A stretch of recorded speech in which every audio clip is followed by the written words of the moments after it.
bem, né? Estou ouvindo bem.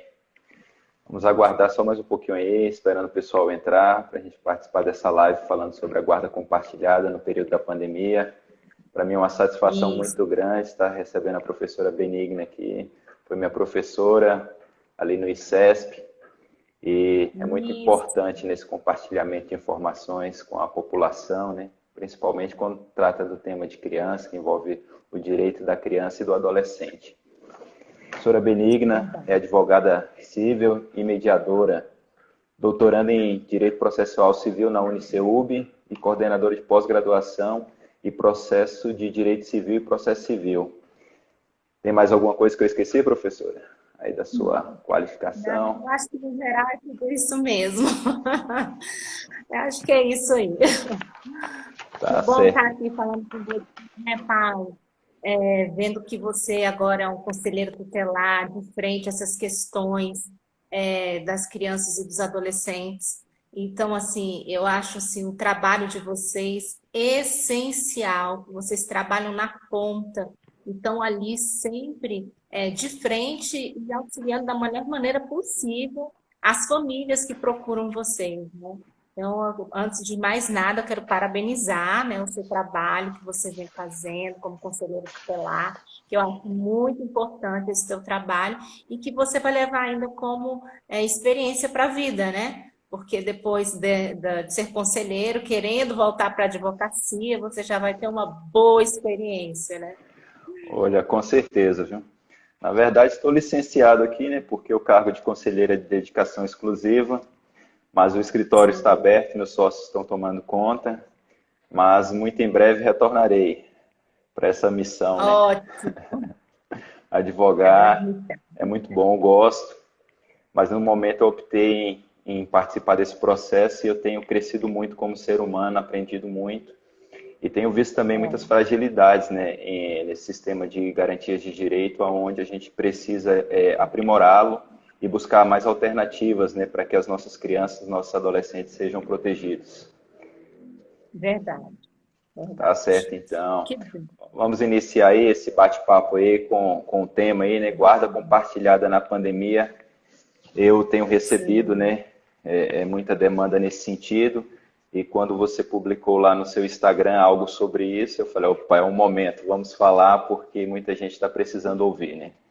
Então, vou iniciar aqui, Sim, vou fazer uma pergunta, você vai responder, nós vamos interagindo. Também estou aberto aqui, se tiver algumas perguntas para mim também, é dentro da nossa atuação, agora não como advogado, mas como conselheiro tutelar, eu irei respondê-la, tá ótimo, ok? Vamos para a primeira pergunta. ótimo.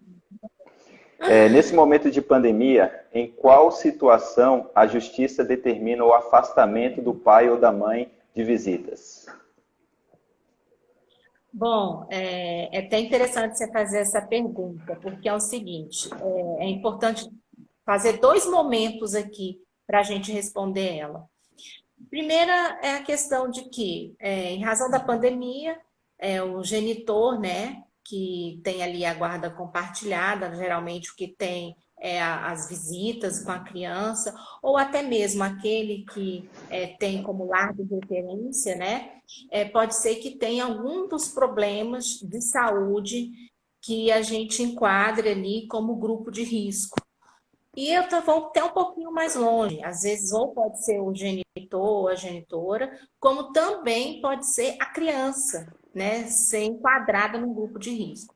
Então, quando a gente estava com aquelas medidas mais restritivas, né? O lockdown e tudo mais, ou seja, naquele momento da quarentena mesmo, tínhamos muitas decisões judiciais para realmente ter um afastamento compulsório de um desses genitores, né, que apresentava ali a questão do risco, e ali teria que, vamos dizer, obedecer, né, essa decisão do juiz. Mas veja bem, Paulo, no momento que a gente estava vivenciando mais a quarentena, né, então quando as medidas ficaram um pouco mais vamos dizer, não tão restritivas, a gente não está vendo muito essas decisões, porém, ainda existe, sim, essas decisões no judiciário. O que é mais, assim, intrigante, e é uma maneira da gente também dar uma reflexão aqui, né, nesse sentido, é de que quando o juiz, ele determina esse afastamento compulsório, a gente vê em jogo o quê? Dois direitos fundamentais, né? Então, de um lado, a gente tem o direito fundamental ali, do direito de visita mesmo, dos pais estarem ali com o filho ou a filha, e do outro lado, a gente também tem a questão do direito fundamental, no viés da responsabilidade, que cabe aos pais, ao Estado e à sociedade, a saúde da criança, trazendo essa questão ainda como prioridade absoluta, né? Então, diante desses dois direitos fundamentais, é que o juiz, no caso concreto, ele analisa e vamos dar preferência nesse sentido, no caso concreto, dar preferência, claro, à questão da saúde, a prioridade absoluta da criança. Isso a gente falou de um caso aqui de genitor e genitora, né? Mas a gente pode também colocar outros parentes envolvidos nessa questão que também pode ter esse tipo de decisão de afastamento compulsório, como a questão dos avós, né? Então, ninguém sabe na questão do coronavírus, se realmente a criança era ou não era portadora lá do vírus para levar para os idosos, né? Verdade. Aí também tinha essas questões colocadas também para o afastamento, principalmente genitor ou genitora que ainda residia na mesma casa dos pais, né? No caso dos avós da criança. Então, são decisões, né, que o juiz, ele, no caso concreto, ele analisa, mas que isso vinha acontecendo, sim, com uma certa frequência. Hoje, não tanto, com tanta frequência, porém, vinha acontecendo principalmente quando a gente tinha essas medidas mais restritivas, ou seja, quando a gente estava com esse lockdown mesmo, né? É, Interessante. eu vejo que quando iniciou essa questão da pandemia, assim, a gente não esperava que seria por um tempo tão grande, né? Assim, a gente sempre tem muita fé que essas questões vão se resolver rápido. Só que passou um ano, né? E muitas dessas decisões, se continuassem dessa forma, né, trariam um prejuízo muito grande, porque um dos familiares, ou o pai e a mãe, não poder visitar o filho ou estar na convivência do filho durante esse período muito longo, o prejuízo seria muito grande. Então, eu acho Ah, muito sim. interessante isso, né? Que realmente essas decisões judiciais elas têm que considerar esses fatores. Sim, com certeza. Por isso que eu sempre falo, nessas questões, principalmente da pandemia, o juiz ele vai olhar o caso concreto, né? E a situação, todo o contexto, né? A que a gente está vivenciando, né? E aí eu quero até aproveitar também para saber questões do Conselho Tutelar, né? Opa, Porque vamos lá. na prática, na nossa advocacia também, aparece bastante essas questões, né, de vir o cliente, porque foi no conselho tutelar, ou se vai ou não vai procurar um conselho tutelar. Então, eu gostaria muito de saber questões que aparecem bastante aí na prática, se o conselho tutelar, por exemplo, tem recebido muitas denúncias por parte de genitores que descumprem, né? Ou seja, uma ordem judicial, quando há um descumprimento assim da ordem judicial, durante a pandemia. Saber se isso acontece nessas questões da guarda compartilhada, se vocês têm essas denúncias do descumprimento de uma ordem judicial. Como é que vocês agem nessa forma aí? Tá bom, então vamos tentar responder aqui dentro do nosso trabalho diário. E muito embora nesse termo denúncia, né, ele soe muito pesado, mas é a forma como nós recebemos esses comunicados dentro do Conselho Tutelar. Realmente, grande parte da demanda recebida hoje dentro dos mais de 40 conselhos tutelares aqui no Distrito Federal, eles tratam exatamente desses conflitos.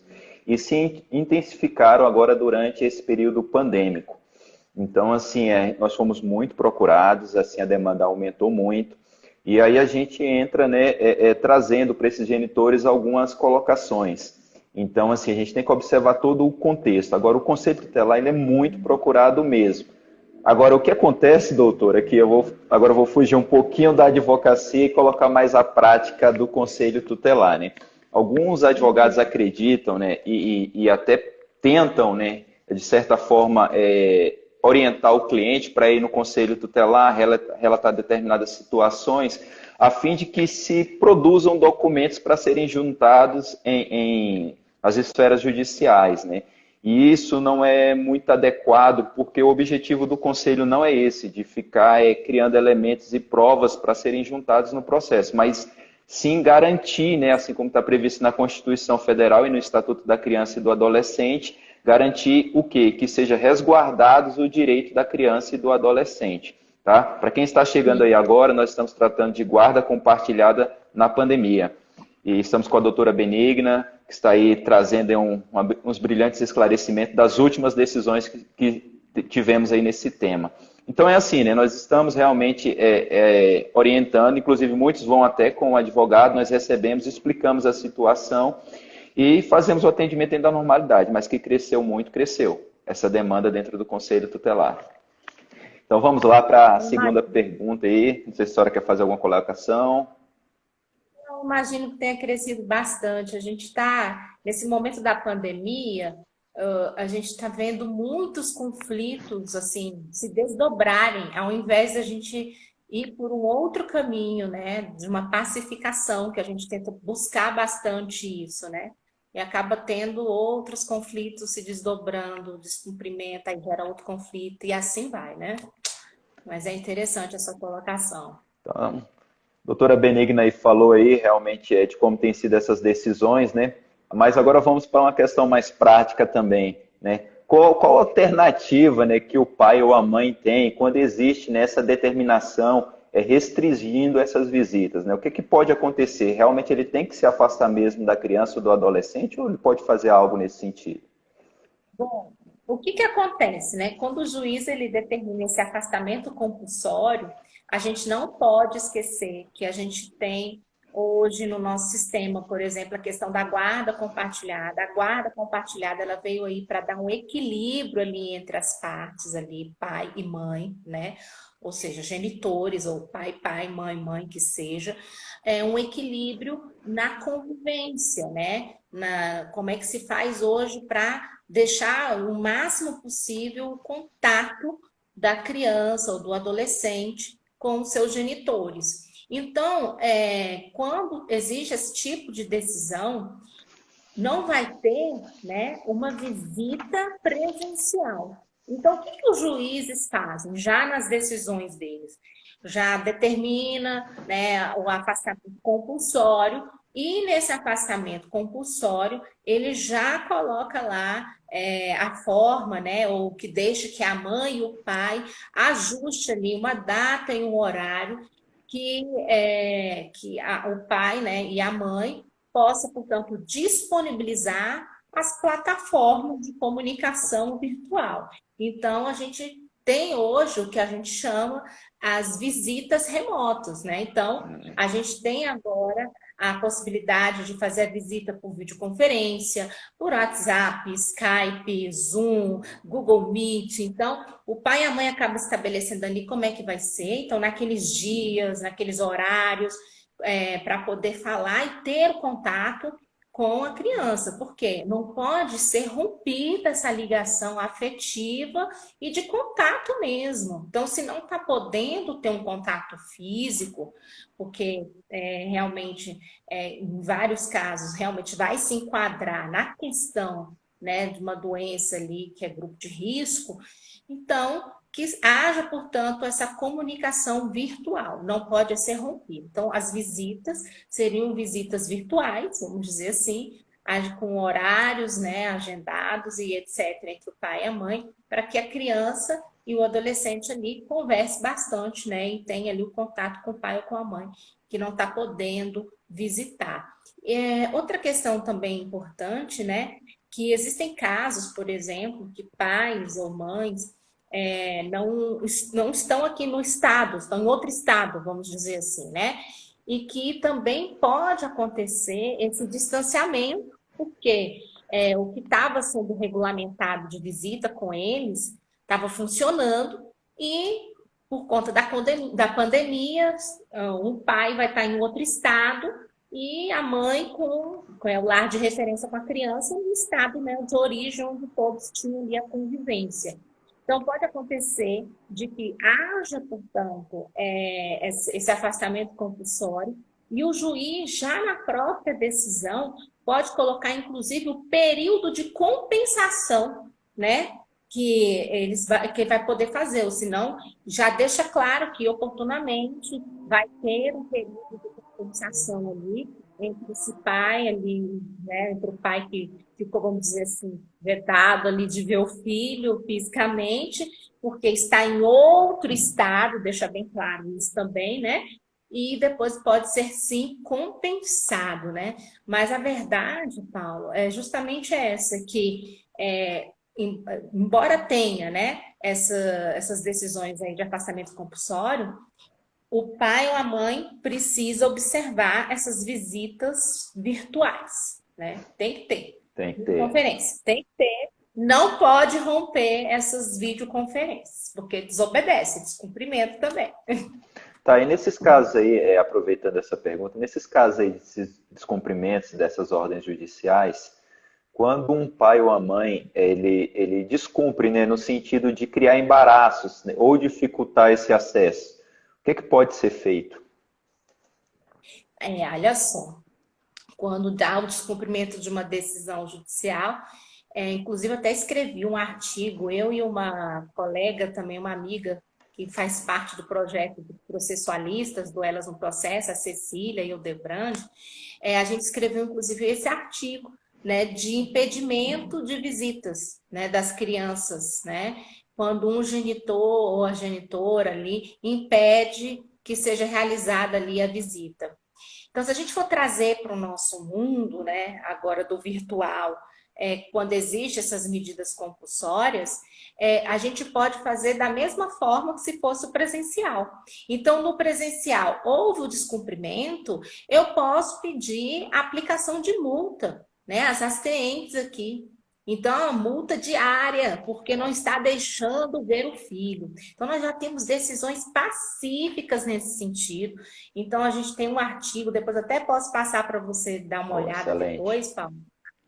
Aí, e a gente fala justamente sobre essa questão de aplicar multa, porque o direito de visita do pai, né, que ele tem o seu direito de convivência com o filho, e por outro lado, o direito do filho de estar com o pai, de ter a figura do pai. Né? Então, a gente pode buscar, em razão desse descumprimento, sim, né, essa obrigação aí, em forma depois de não cumprido, multa, as astenuantes aí, né? Um exemplo bem típico também que a gente pode trazer, tá? É bom sempre estar alertando, né, que existe realmente essas possibilidades jurídicas, né? O que não pode ser impedido é exatamente esse acesso da criança a um dos genitores ou até aos seus familiares. É muito bom esses esclarecimentos para quem está chegando agora, né? Nós estamos tratando de guarda compartilhada na pandemia, né? Quais as últimas decisões, o que tem ocorrido no meio judiciário e algumas questões também aqui de questões práticas do Conselho Tutelar. Tem mais alguma pergunta aí, professora Benigna? Sim, eu quero saber também do conselho ali, que eu fico muito curiosa para saber das suas práticas aí do conselho. Eu queria saber, eu acho que deve acontecer bastante lá com vocês, eu não sei, mas eu quero saber. Quando tem um conflito ali entre os genitores e esse conflito não consegue ser, vamos dizer assim, finalizado, né? Cessado ali no âmbito do conselho tutelar. Vocês têm algum procedimento que vocês adotam? O que que vocês fazem nesse sentido quando vocês observam que o conflito não cessou, né? Os genitores foram, ou o genitor foi, aí teve a recomendação lá do conselho, mas mesmo assim não finalizou o conflito. O que que vocês fazem nesse sentido? Primeiramente, assim, eu tenho que agradecer muito ao curso de Direito e as minhas conciliações que foram feitas e mediações no Tribunal de Justiça enquanto estudava, porque isso tem ajudado bastante na resolução de alguns problemas dentro do Conselho Tutelar. E assim, quando os pais nos apresentam, né, esses problemas lá no Conselho Tutelar, e a gente fala que existe realmente essa questão legal, que já foi explicada pela senhora aí, né, que em caso um discorde, né, do que está acontecendo, pode recorrer à autoridade judicial.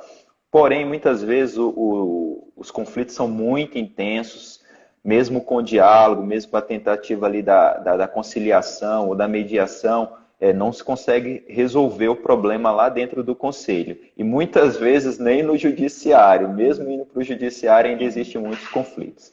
O que nós temos que nos atentar aí? 2 pontos, né? O primeiro ponto seria, tá, os pais estão em conflito.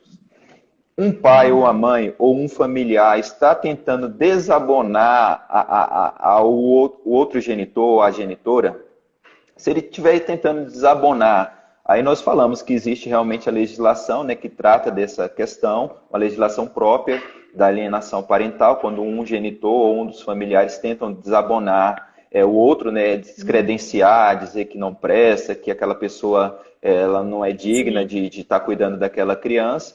Então, nessas situações, a gente sempre fala para procurar o judiciário, né, e realmente entrar. Essas ações, elas tramitam com muita prioridade na justiça, até mesmo porque o prejuízo dela é muito grande no desenvolvimento da criança. E existe aquela questão também onde os pais ali estão em conflito e não conseguem resolver de maneira alguma aquela situação e começa aquele desgaste muito grande. O que o conselheiro tutelar, assim, já é a minha opinião, né? Ele deve se atentar, ele deve ter um olhar diferenciado, é verificar se esse conflito ele está sendo exposto à criança ou ao adolescente. Por quê? Porque se a criança ou o adolescente estiver sendo impactada com toda essa confusão, com toda essa discórdia, com todo esse conflito, aí nós já estamos tendo também uma violação de direito, né? Porque ele tem que crescer num lar que traga condições, né, de um desenvolvimento saudável, né? Que ele seja respeitado como um cidadão de direito, que ele tenha, né, ali uma oportunidade de ter um equilíbrio emocional. Se nós percebermos, tá, que existe ali alguma situação onde a criança está sendo atingida, aí nós podemos fazer, né, e aplicar algumas medidas. Fazer no sentido de requisitar algum serviço público, seja um atendimento junto a um psicólogo, seja um atendimento médico, ou então aplicar também ali algumas medidas pertinentes também aos genitores, né? Que inclusive pode também gerar, se a gente perceber ali que está tendo um desgaste muito emocional, que o pai ou a mãe também precisa desse acompanhamento psicológico também, a gente pode aplicar isso como medida e até mesmo aplicar a própria advertência,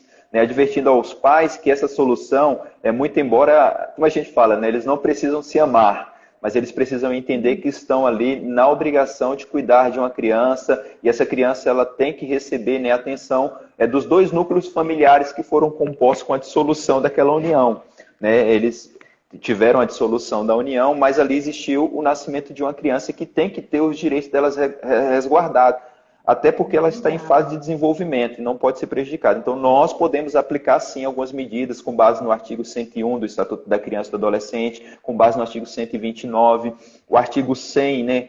Ele é muito levado em consideração nas decisões judiciais, né? Que deve se privilegiar nessa questão desse acolhimento junto à família, né? Dessa questão dele poder socializar com o pai, com a mãe ou com seus familiares.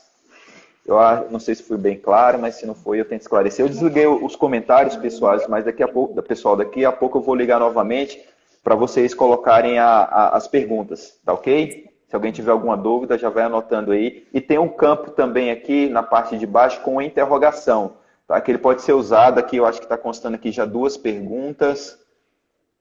Aqui já tem algumas colocações aqui que daqui a pouco nós vamos estar respondendo, tá ok? Vamos lá para a terceira pergunta aqui, professora Benigna. Nós falamos aí um pouquinho dessa legislação aí da alienação parental, né? E eu acho que vamos fazer uma pergunta nesse sentido, né? A pandemia está servindo de desculpa para os casos de alienação parental? O que a senhora acha? O que a senhora tem acompanhado aí no judiciário? Ótima pergunta, Paulo, ótima pergunta, porque eu vou falar uma coisa para você.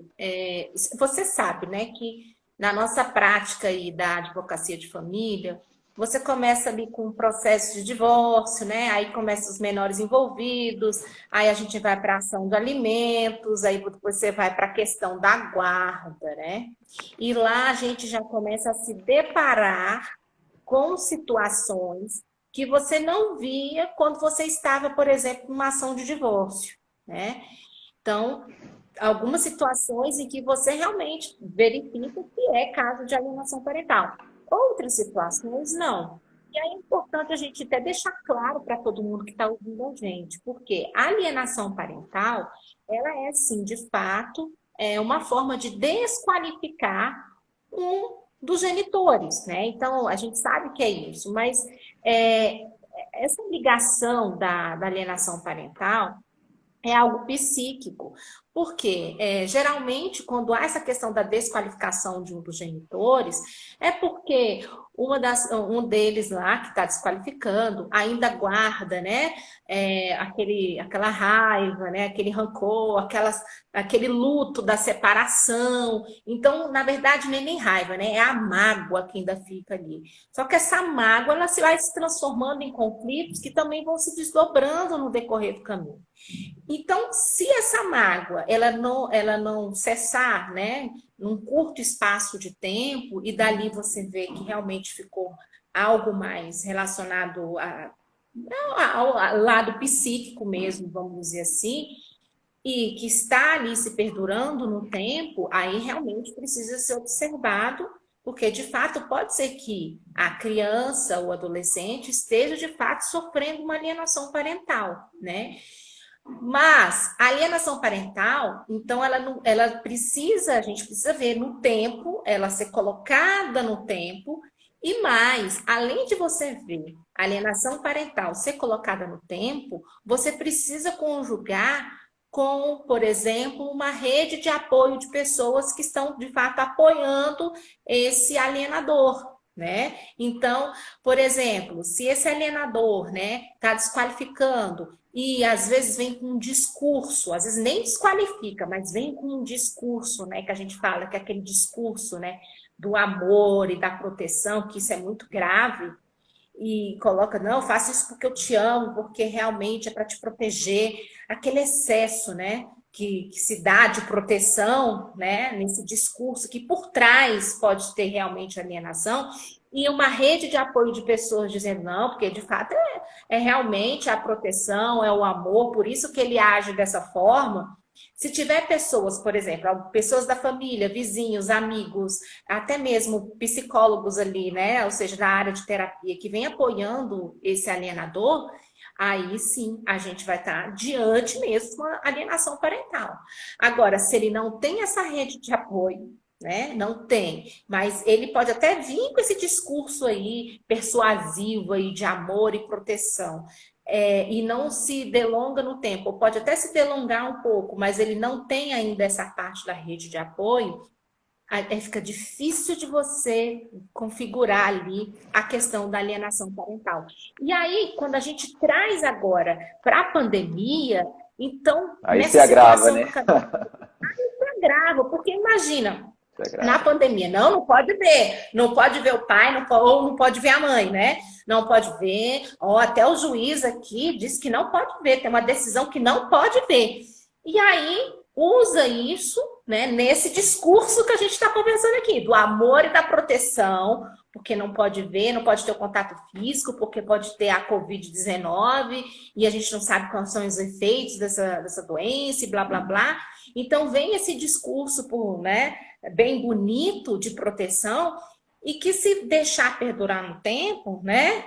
E tendo ainda uma rede de apoio, a gente pode ver, sim, né? Uma alienação parental nesse sentido. Agora, se você não vê rede de apoio aí, dessas pessoas, né? Apoiando essa pessoa que está dando esse discurso e trazendo aí, então, portanto, né? Pode vir com essa mágoa aí, né? E etc., tentando alienar, assim, a criança. Então, realmente tem que analisar, e eu acredito que não, né? Eu acredito que não, porque existem esses dois, vamos dizer, elementos para a gente verificar mais a questão da alienação parental, né? A lei da alienação parental, ela é bem difícil na prática a gente conseguir provar e a gente conseguir trazer essas questões à tona. E o que acontece na pandemia? Pode até vir esse discurso do amor, mas o juiz, você acha que o juiz vai ali colocar, então vamos fazer o psicossocial, vamos fazer isso, vamos fazer aquilo, vamos fazer aquilo outro, para ver se tem alienação parental? Se a parte não pede, então, aí que ele não vai fazer. Vai não. Então, para onde que o juiz vai se basear? Ele vai se basear na norma civil que fala da guarda compartilhada, dando ali o equilíbrio do pai e da mãe, certo? De ter a convivência com os filhos, trazendo sempre essa questão do equilíbrio e dificilmente vai conseguir configurar. Então, para configurar, né, precisa realmente do tempo, tem que se instalar no tempo, né, para ter realmente, inculcar na cabeça, porque inicialmente pode ter a mágoa e acontecer essa desqualificação. Isso é super normal, é super comum de acontecer. Todo mundo que milita na área de família sabe do que eu estou falando. É normal acontecer isso. Mas isso não é ainda uma alienação parental, né? Isso é aquele momento que a pessoa está passando do luto, da mágoa. Depois que passa esse momento, aí sim a gente está numa outra situação que dificilmente você vai ver que realmente foi uma alienação parental, né? Às Importante vezes essa sua pergunta. às vezes se estende assim a longos anos, né? Eu sei que não são todos os casos, né? Mas em muitos casos se estende por inúmeros anos aí e o prejuízo é muito grande. O que os genitores devem entender, né, e compreender, e não só os genitores, né? Porque você falou aí de uma rede, né? Uma rede de apoio a uma ação, assim, convenhamos, um pouco negativa ou negativa, né? No sentido de estar fortalecendo esse conflito que deveria ser cessado. Porque o que os genitores devem entender é que no meio desse conflito existe uma vida, né? A gente tem que colocar assim. Hoje nós estamos vivendo uma situação muito complicada num país onde os conflitos eles são instalados a todos os momentos, né? São guerras em redes sociais, em grupos de WhatsApp, onde a palavra tolerância muitas vezes ela não é colocada em prática, né? Onde a palavra democracia, né, ela não é colocada em prática em muitos sentidos, e fomentar, né, ou incentivar que esses genitores continuem em briga e discussões, lutando por algo que muitas vezes é só questão de ego, né, como foi falado aí. Sabendo que no meio desse conflito existe um ser que merece ser respeitado e deve ser respeitado, que é a criança, e a criança é que verdadeiramente precisa desse apoio. E por que eu estou falando desse apoio? Porque como nós falamos de uma rede aí que tenta prejudicar, também nós vamos falar de uma rede que tem auxiliado muito, né? Nós temos programas aí de fortalecimento, né, da família, né? As pessoas elas devem, quando elas não estiverem conseguindo se entender, devem procurar ajuda, seja com um psicólogo, seja até mesmo no conselho tutelar, seja com um familiar que tem uma expertise ou uma experiência maior. O que não pode é colocar as crianças e os adolescentes nesse fogo cruzado e trazer prejuízo para o desenvolvimento psicológico, moral, entendeu? Para a criança ela se sentir como culpada daquela situação que não foi ela a geradora da situação, não foi ela que escolheu aquele momento, né? Então, assim, os genitores eles devem observar isso e em vez de se preocuparem meramente com o seu direito, né? Com o que a lei fala, elas se preocuparem com o que a criança é, o que a criança significa, como que eles devem proteger e criá-las, né? Então, assim, eu acho muito interessante esse tema. Esse tema de criança, ele enche os nossos corações. Por quê? Porque nós estamos aí lutando por uma nação melhor, né? Por um país melhor. E para isso passa pelas crianças, pelos jovens, pelos adolescentes. E assim, a gente tem muita demanda. Inclusive, a gente é até muito procurado, viu, doutora? Por alguns adolescentes que chegam lá e falam, olha, meu pai está brigando, minha mãe está brigando, e eu vim aqui saber o que vocês podem fazer. Nós recebemos o próprio adolescente indo lá. Criança ainda não, porque criança não anda só na rua, mas alguns adolescentes nós já estamos recebendo. Você teria... Agora, para quem está chegando agora na live, né, nós estamos tratando sobre guarda compartilhada na pandemia. Estamos com a doutora Benigna, que está aí falando aí de forma bem clara como tem acontecido as decisões. Tem aqui umas colocações aqui nas perguntas aqui. Vamos só trazer aqui rapidinho. Rosane falou, nos atendimento de orientação educacional é uma sessão de acusações mútuas. Realmente, Rosane, nas sessões aí de atendimento, tanto nas escolas, com os orientadores, até mesmo porque eu sou da Secretaria de Educação, já fui gestor de escola, eu entendo perfeitamente como é que funciona isso. Realmente são acusações, né? Um genitor começa a conflitar o outro e aí isso nunca acaba, né? Nunca termina essa situação. Outra questão é que a outra parte não sabia, né? Tenho receio que o responsável que está com a guarda da criança possa violar direitos, maus tratos. Em algumas situações, Rosane, essas situações chegam até o Conselho Tutelar e realmente elas acabam se finalizando em algumas situações que se caracterizam situações de maus tratos. E a última colocação aqui da Rosane foi: os conselhos tutelares de outros estados conversam entre si? Sim, os conselhos tutelares, não só de outros estados, mas aqui do próprio Distrito Federal, inclusive já teve atuações mútuas. Tem situações que são tão complexas, onde muitas vezes algumas crianças estão em uma região administrativa, outras estão em outras regiões administrativas, ou estão até em outros municípios. Existe sim essa rede de contato, principalmente quando precisa colher algumas informações para preservar o direito da criança e do adolescente. Na verdade, quando a gente fala de proteção integral, é exatamente isso, é unir o CRAS, o CREA, a escola, o PROVID, o Conselho Tutelar, a Polícia Civil, Polícia Militar, em um único objetivo, né, que é proteger a criança e o adolescente, visando sempre o melhor. Até mesmo dentro da Polícia Militar, a gente tem programas excelentes aí, tá, que tratam dessa questão da proteção da família, inclusive quando a genitora é vítima de violência doméstica, existem programas excelentes para tratar essa questão aí do núcleo familiar, de fortalecer dentro do CRAS, do CREAS. Então, assim, são vários órgãos da rede em proteção, né? Não só da criança, porque nós entendemos o seguinte: se o núcleo familiar, se a família está protegida, a criança está protegida. Agora, quando a família não está protegida, né, a criança sofre. Então, nosso entendimento é esse. Tem outra pergunta aí, professora Benigna, para o Conselho Tutelar?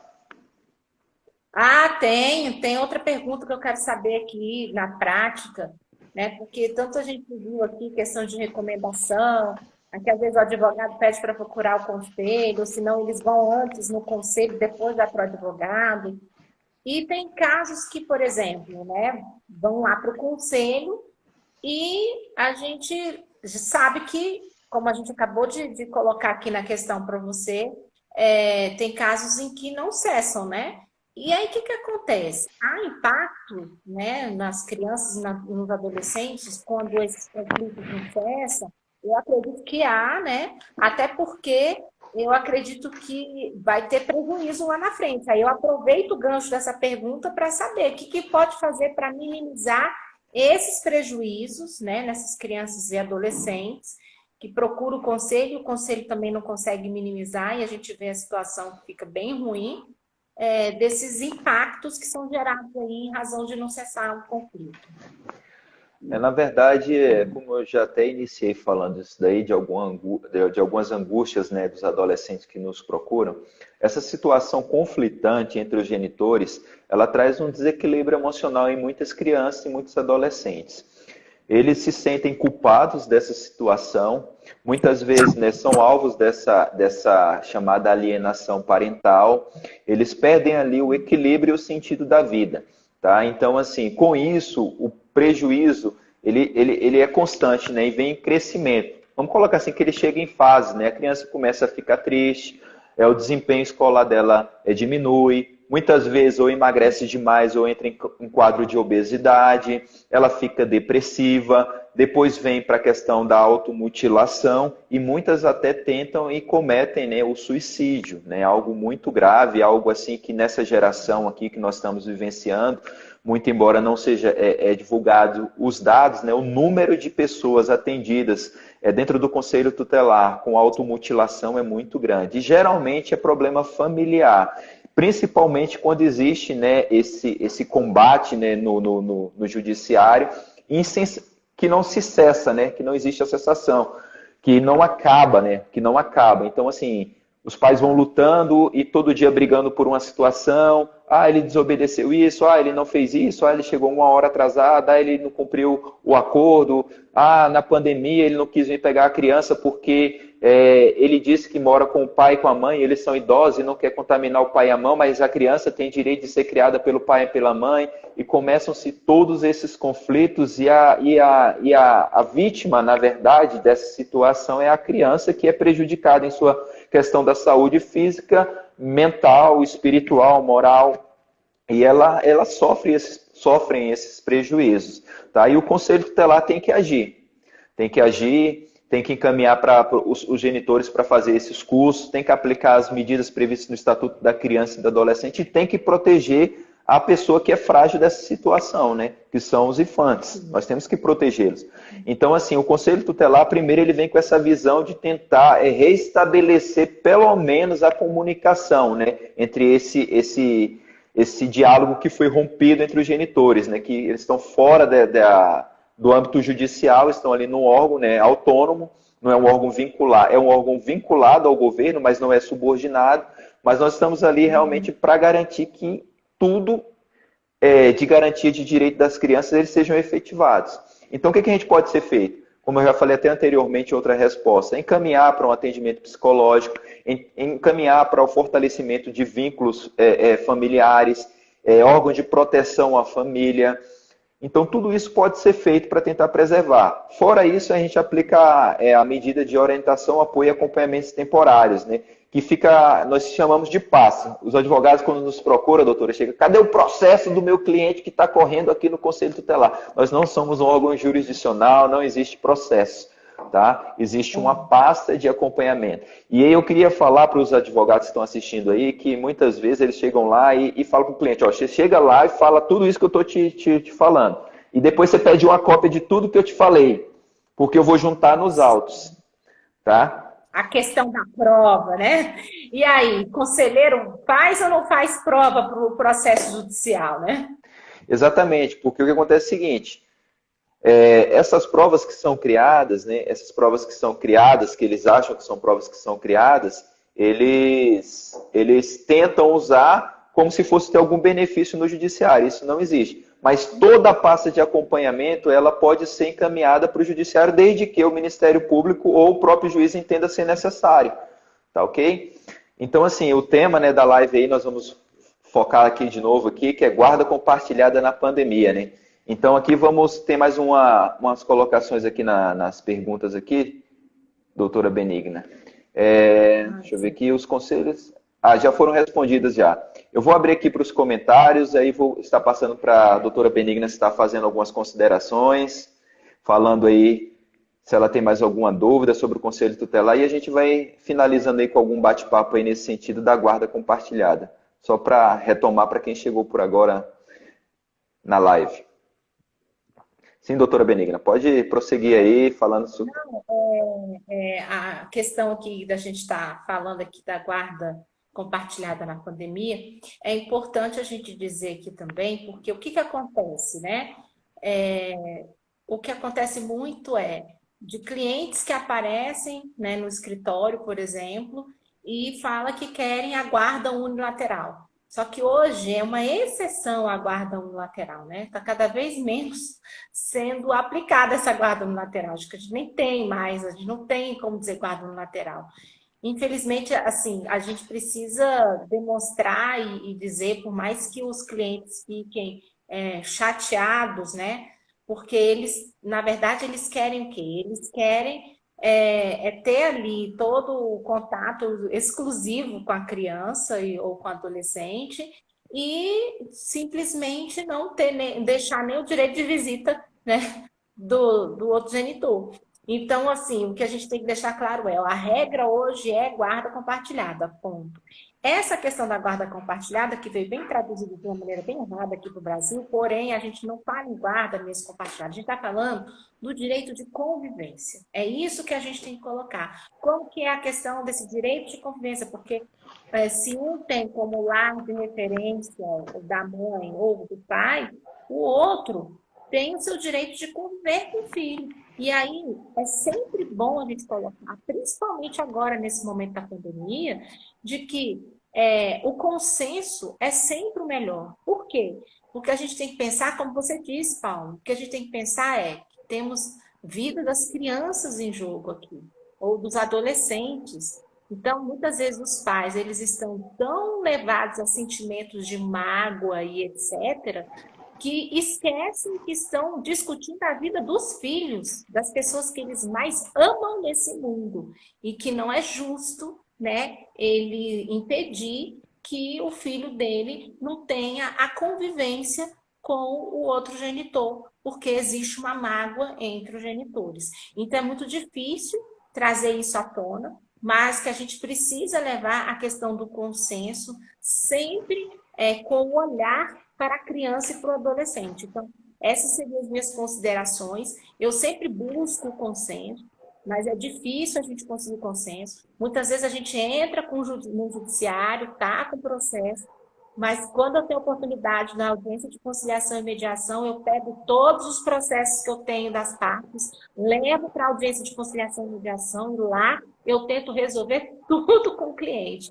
Porque vai ficar com quantos processos relacionados? É mais conflito, é mais dor, é mais, sabe, sentir ali no tempo o tempo pode trazer mais mágoa. Cada vez que tem contato com o processo, cada vez que a parte aparece ali dando uma petição que o outro lê, que fica com raiva, aí o outro apresenta uma petição, você lê a petição, fica com raiva, você só alimenta o conflito, só alimenta. A verdade é essa. Então, essas seriam as minhas considerações. Agora, teve gente que fez uma pergunta aqui, viu, Paulo? Eu vi aí o Marcos Souza. Até que idade vai a guarda compartilhada? Olha aí.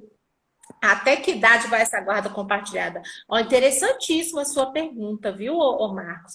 Mas a questão é, a gente fala que até os seus 18 anos, fez 18 anos completo, né? Não é mais a questão da guarda, né? Que já é maior de idade.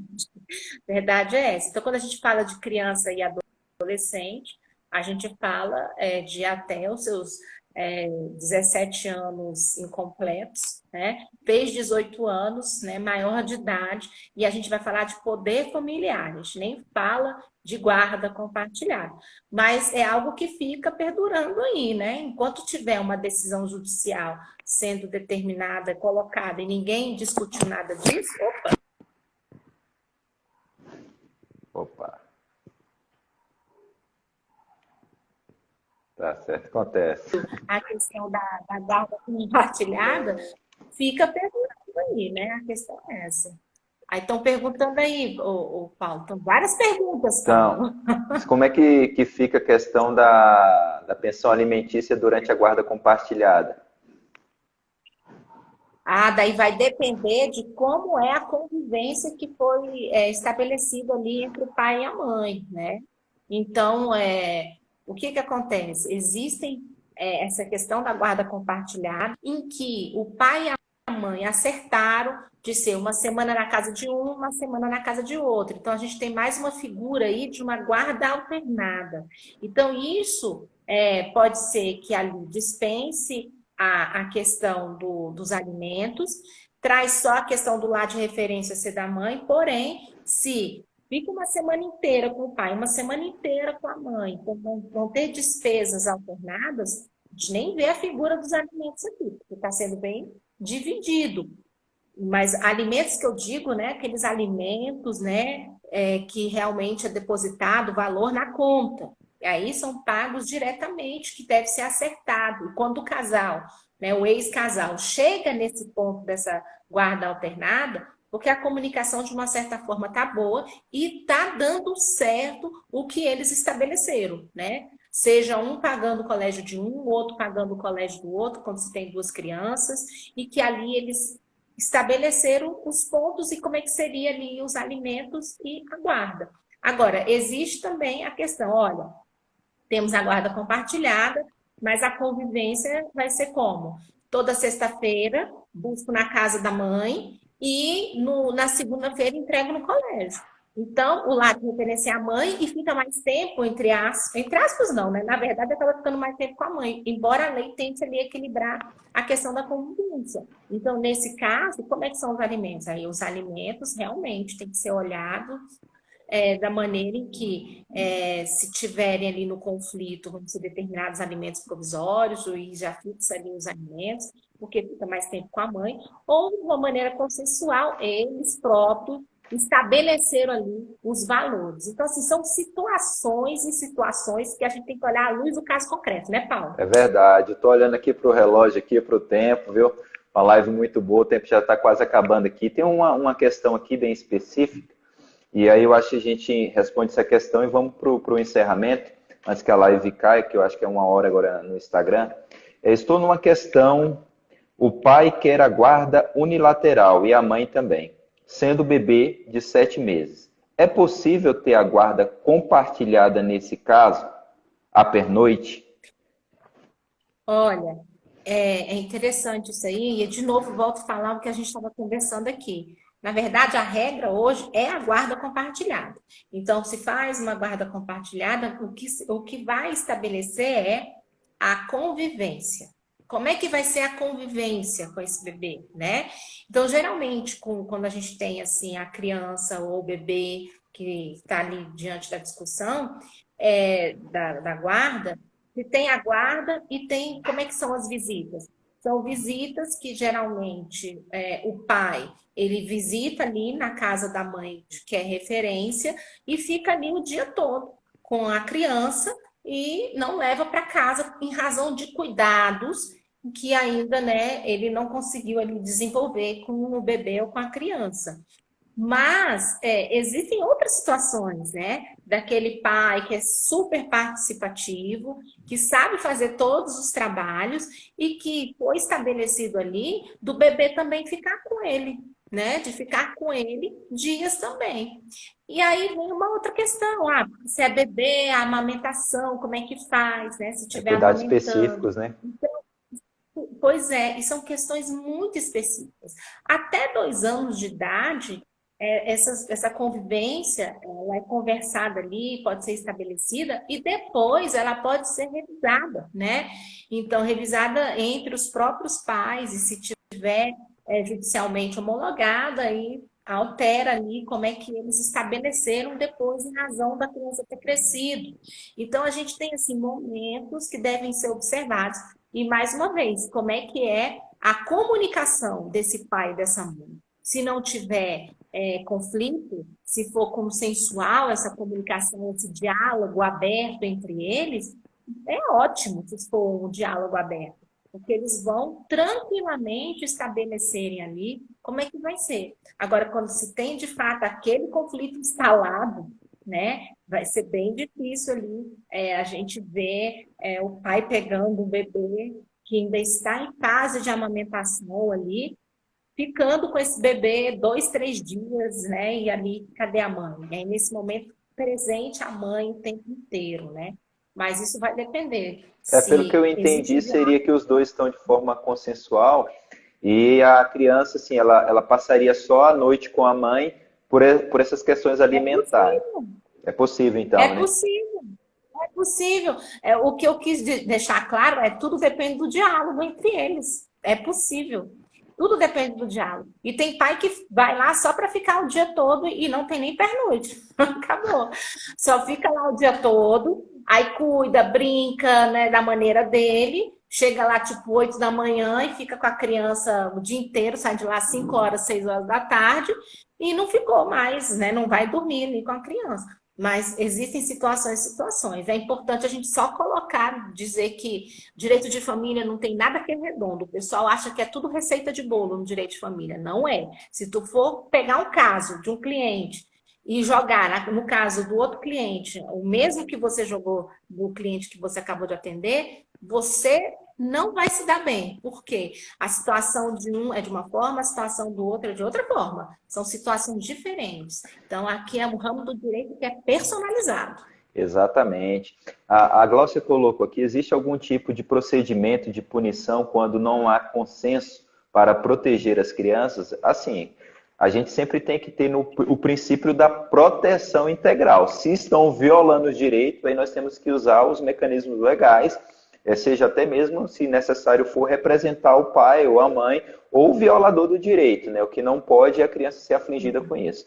Eu gostaria de agradecer aí a professora Benigna aí por estar nessa noite aí trazendo um pouco de conhecimento. Eu acredito que nós vamos ter outros momentos trazendo outros temas muito importantes da área da criança. Inclusive, até coloco, viu, professora Benigna, que teve algum dos comentários aqui que disse que pais de novo, da professora Regiane. Assunto muito importante, é preciso falar sobre isso, ou seja, essa área da criança precisa exatamente de mais lives, mais conteúdo, porque as pessoas precisam se inteirar. Agradeço a sua presença e vou colocar aí agora para você se despedir. Agradeço a todos que puderam participar da live Em outros momentos nós vamos estar trazendo outros temas. Eu vou estar também produzindo no meu canal do YouTube, @dfpaulosantos.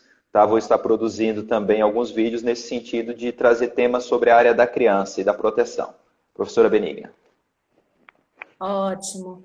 Paulo, quero agradecer o convite, fiquei imensamente feliz e honrada, né, de receber esse convite para conversar com você sobre um tema extremamente importante e que, de fato, concordo com você, que deve ser bastante visitado. E infelizmente a gente não, né, não vê muito isso, né? Então são várias questões acontecendo no que a gente sabe do nosso dia a dia, e esse tema criança e adolescente não pode ficar de fora, né? E principalmente essas questões de guarda compartilhada. E a última palavra que eu tenho para dizer, todos que assistiram aqui, nesse momento de pandemia, quando a gente fala de guarda compartilhada, é uma recomendação para todos. A dica é: tente o consensual, tá? Tente o consensual. Se realmente não deu certo, aí sim, vai para o judiciário. Mas o consensual, a maneira que a família estabelece, é a melhor forma de todas. Não é o juiz que vai determinar, mas sim a família. Então, a família que deve estabelecer qual é o contrato, a forma que deve se colocar ou não nos alimentos, na guarda e etc. A comunicação é que deve prevalecer nesse sentido. Agradeço bastante, viu, Paulo? Muito obrigado. Obrigada a todos que assistiram a gente aqui. Um beijo para todo mundo e até a próxima. Isso aí, brigadão. E só de última palavra aí, falar assim, vamos observar, né, os sinais que as crianças passam, né? Tivemos o caso recente do Henry aí, né? E nós sabemos que muitas crianças estão dentro de casa e muitas vezes são vítimas de violência. E nós temos que ter a coragem, né, mesmo que seja contra um parente, contra um vizinho, um amigo, mas não podemos permitir, né, que situações de violência contra criança e adolescente venham chegar ao ponto que chegou da situação dessa criança, né? Não vamos tolerar mais. Se você tiver algum tipo de denúncia, ligue no Disque 100, Disque Direitos Humanos, ou procure o número do Conselho Tutelar mais próximo da sua cidade. E agradeço aos colegas que puderam participar da live, agradeço aos familiares, minha esposa, meus filhos que estão assistindo aí também, a professora Benigna, e boa noite a todos. Fiquem com Deus. Obrigado.